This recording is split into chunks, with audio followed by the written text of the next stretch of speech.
Guys, it's Brian with Mechanic. Today I'm going to be putting in one new Irrigreen sprinkler line into my backyard. I want to show you just how simple it is. Currently I have 3 zones set up. I have one in the front yard, one in the side front yard, one in the dog kennel. So what I got here today, this is my new Irrigreen 3.0 that I'm going to be putting right into the middle of the backyard. This is what they give you when you buy one of these things. So this is the actual Irrigreen head. The 3.0 system comes with this swing valve coming off of the side. They give you this right here. So this right here is you need a male thread going into whatever your PVC line is. So a slip to a male. So here is my thread. So instead of swapping that out, I'm just gonna thread in a male. And then I'll be able to put the slip in there. So once I cut the line right there with my clippers, with my PVC cutters, it'll slide right in. On the other end of the line, well, over here, I've got my PVC. So I'm gonna cut this, attach it there. I'm gonna cap it here, and eventually I'll take another one over there. But for now, I'm just gonna cap this, cut that, PVC cement it together. Over here, we come this way. And a couple days ago, I dug this out. This is something that I installed a year ago. Remember, I have an Irrigreen sprinkler head in the dog kennel here, and I knew that I was going to do this eventually. So I put in a T over there, and then I brought it here to cap. So I'm going to cut this off, clean it up, and connect this to that. So I've got a line. This Irrigreen uses a cord that goes with the line. So my cord comes out and it'll all go down in the trench. There's my cat inspecting. So basically all I got to do is just dig the trench out, sink everything in the ground. And I just connect the cords and connect the pipes, give it about 30 minutes to cure, and then this sprinkler is ready to go.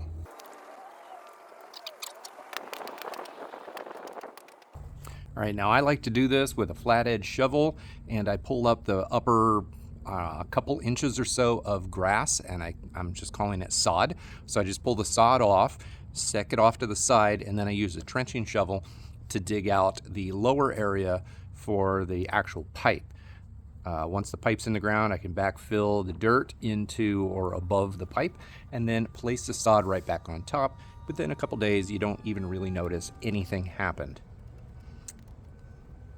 If you don't use a tarp, then you're actually going to notice then it'll be messier. So I just pull a tarp out to put the dirt on the tarp. That way I can keep things a little bit cleaner.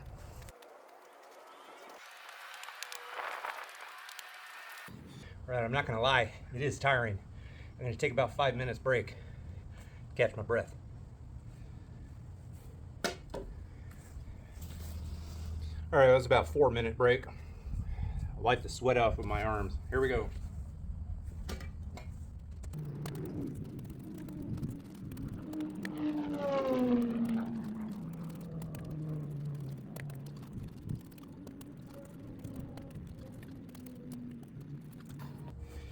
Oh gosh. I'm anything but Superman. 5 more minutes.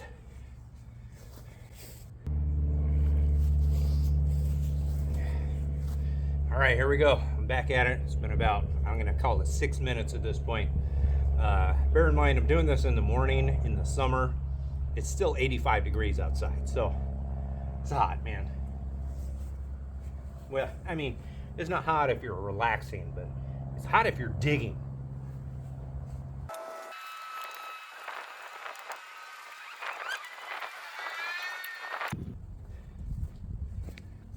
All right, I could keep using that shovel, but it's wide.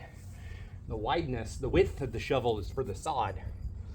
For the trench, it doesn't have to be wide. Man, it catches up to you quick. I'm gonna go get my trenching shovel. I'll be right back. All right, trenching shovel.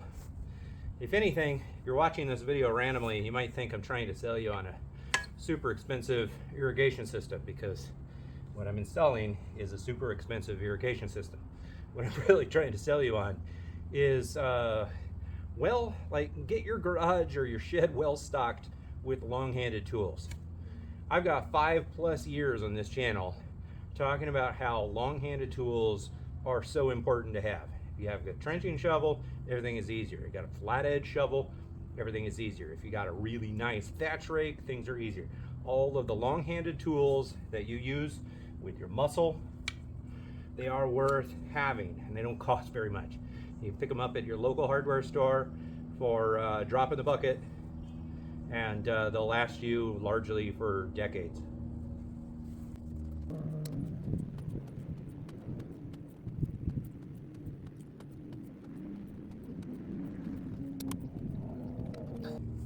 All right, 5 more minute break.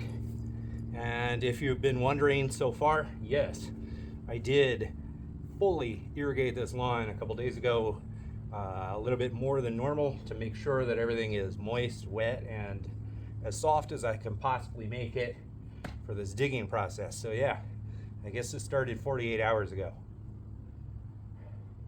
Anyway, I'm gonna go rest for 5 minutes. I'm literally watching baseball inside my house during each one of these 5 minute breaks. Go A's. All right, I'm back. This is not sponsored by Gatorade. It's just the most delicious version of this kind of product that I've ever put in my mouth. And I gotta stay hydrated.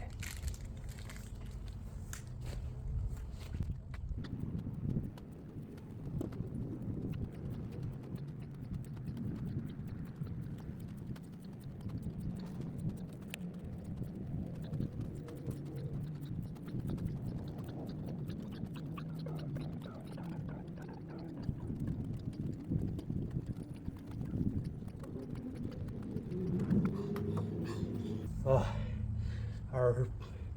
we're pretty close. I'm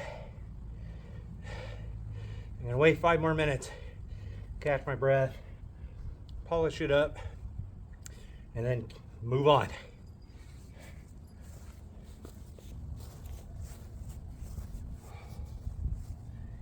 All right, here we go.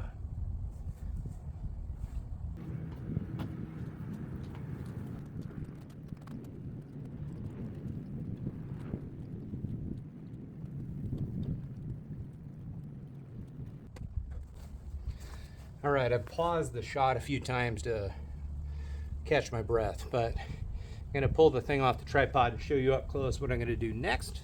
Basically, I'm just gonna take new pipe and connect it to the old pipe that I already capped underground, but I wanna show you what it looks like up close before I cut it and join it together.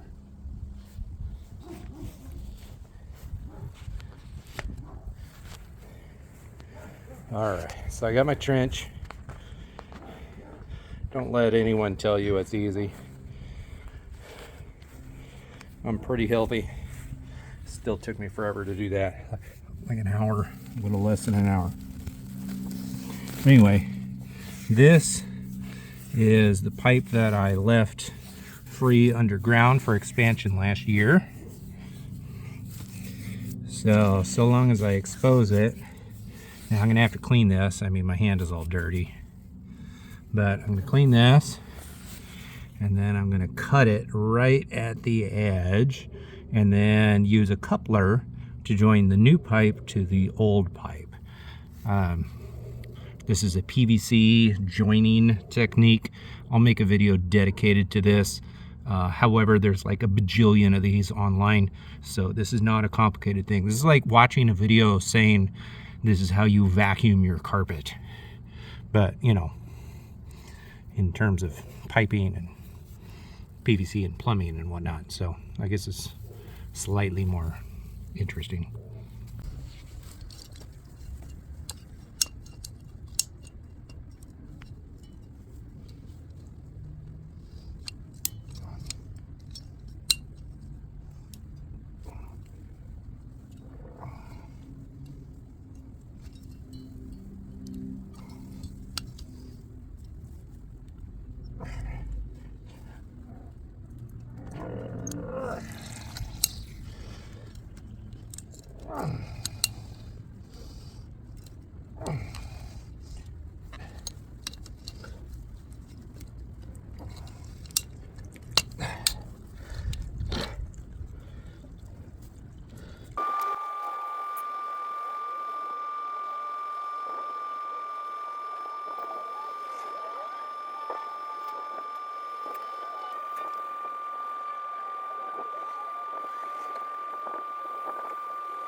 Oh man,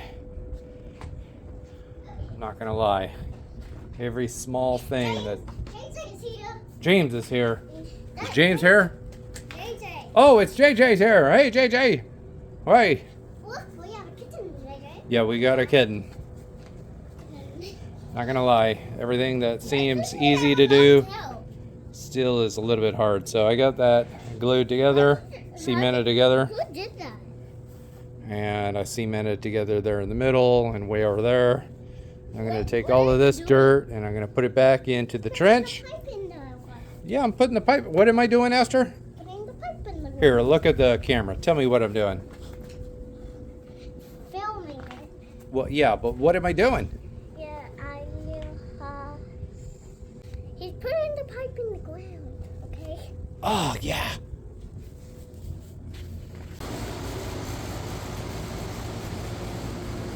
All right, I lost some of my my video footage, but this is what we look like right now. I'm gonna have to dig out a bigger hole around here to set that in the ground and connect it, but that's the easy part. Trenching it all in and getting everything all glued together is the hard part. It's not complicated, it just takes a bit of muscle.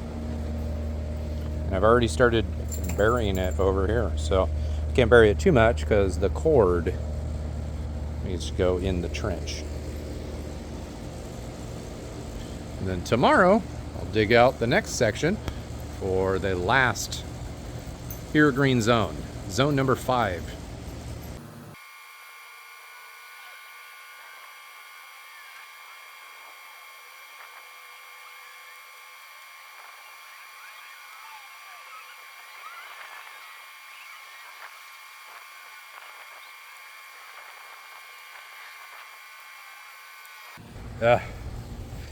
Tiring.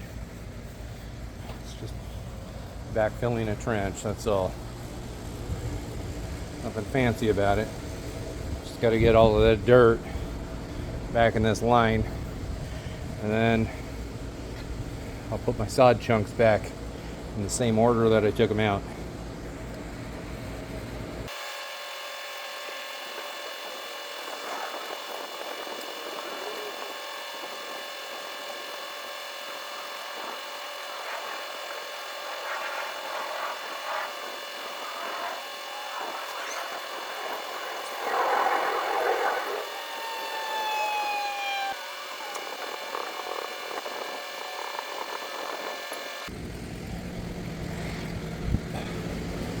Yeah, that's pretty good.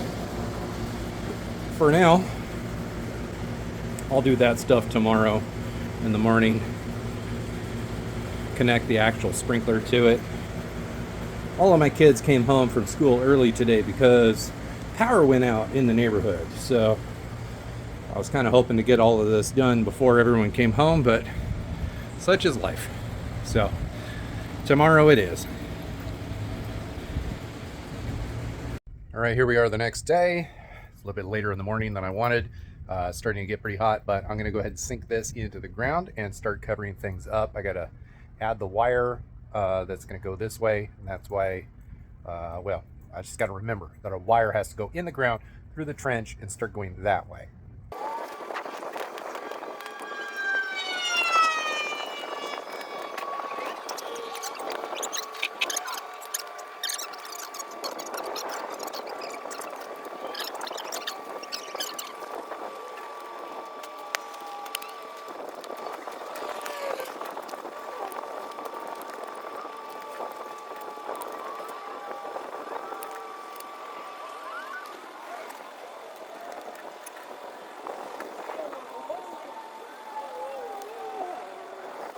Alright, so I'm going to let that set for about 20 minutes or so and then set it in the ground and start backfilling all of the dirt and the next line of wire to the next sprinkler head, which I'm not even going to show you. I'm just going to put it in the ground off camera.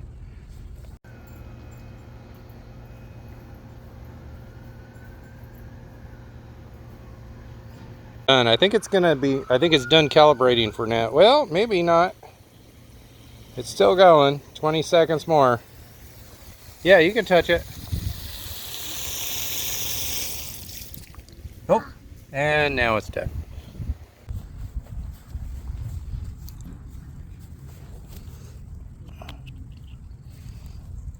So that is the cord. This cap comes off, and I can connect to it and take the cord around to the next one. In the meantime, I want to leave that there, bury everything here. This, my swing joint, I mean, I can go in either direction, I can go like that, anything to make it nice and level. Point here is to make it level right there. So I'm going to backfill some of the dirt down underneath it, make it level, and then start packing dirt all around it.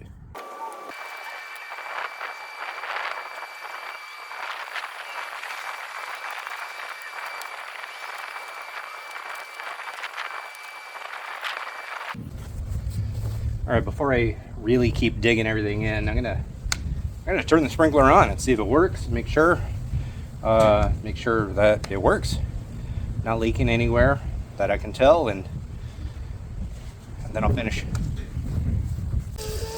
Hey, look at me. Are you having fun with the sprinkler? Yeah. Yeah. Show me how you run through it. I have to go for here. Wow. Okay. All right, unfortunately, 5 days has passed since I filmed, and I still have these tarps and dirt on the backyard. I can't believe that this happened. I was gonna get everything done within 24 hours so that the lawn goes back to normal. But right now, it's gonna look pretty jacked up for at least a couple weeks because I had the wrong cable to connect to daisy chain the sprinkler right over there in the middle of the yard to the next sprinkler right over here. This is the controller cable. It only has a plug on one end, and it's got the wire that goes into the controller box. It's the 50-foot cord. I needed the sprinkler link cables. What are they called? They're called the plug and play 60-foot cables. So 5 days later, this is the cable I need. One side goes into one sprinkler, and then it goes to the next sprinkler. So now I can finally plug it in and bring the cord around. And then I can finally put all of the dirt back. So easy. Nothing's ever easy, right? We make it, we do the best that we can. So I'm gonna go ahead and plug it in and then backfill all of the dirt.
Well, that's why you don't want to cover up your lawn for 5-6 days. That will heal. I'm gonna have to rake it out a little bit, cut it, but it'll come back. It's just gonna show itself, show its ugly face for probably 3-4 weeks before it starts blending back in again. The sod here in the middle also stayed out way longer than I intended. I intended on doing it in just a day, but I believe today is day 6 since I had to wait for that cord. So you can say the first sod, that was only out of the ground for, I don't know, 6 hours or so. That's gonna look totally normal in about a week. This sod probably will take a good three weeks maybe for it to start blending in. now that I got the right cord, I can dig the rest out, and I'll put my last sprinkler zone in way over there, kind of at the base of the slide. And for those of you who care, there is still extra dirt in here in both of these. I'm not going to be able to put it all underneath because I am trying to lower the level of this ground here along the patio edge. So I'm going to have some dirt left over. Eventually I'll probably sprinkle some of it as a top dressing to flatten out the areas after everything comes back in, and you know, I'll start to feel the spots that are low. Like right here, that spot's low. I'm going to add some topsoil there, just over, you know, put it over the top of it to level it out. But that's what that will be used for. That's it for this video.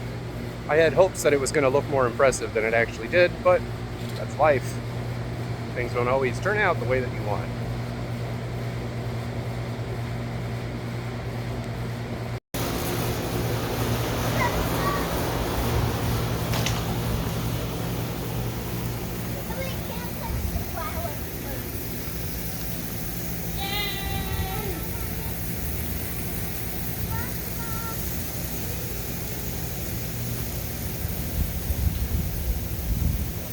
You going through it?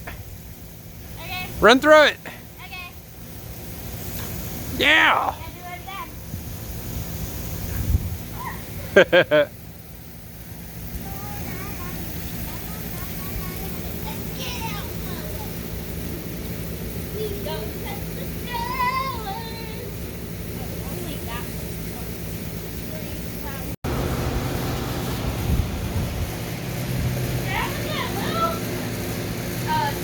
It's not going to move right yet.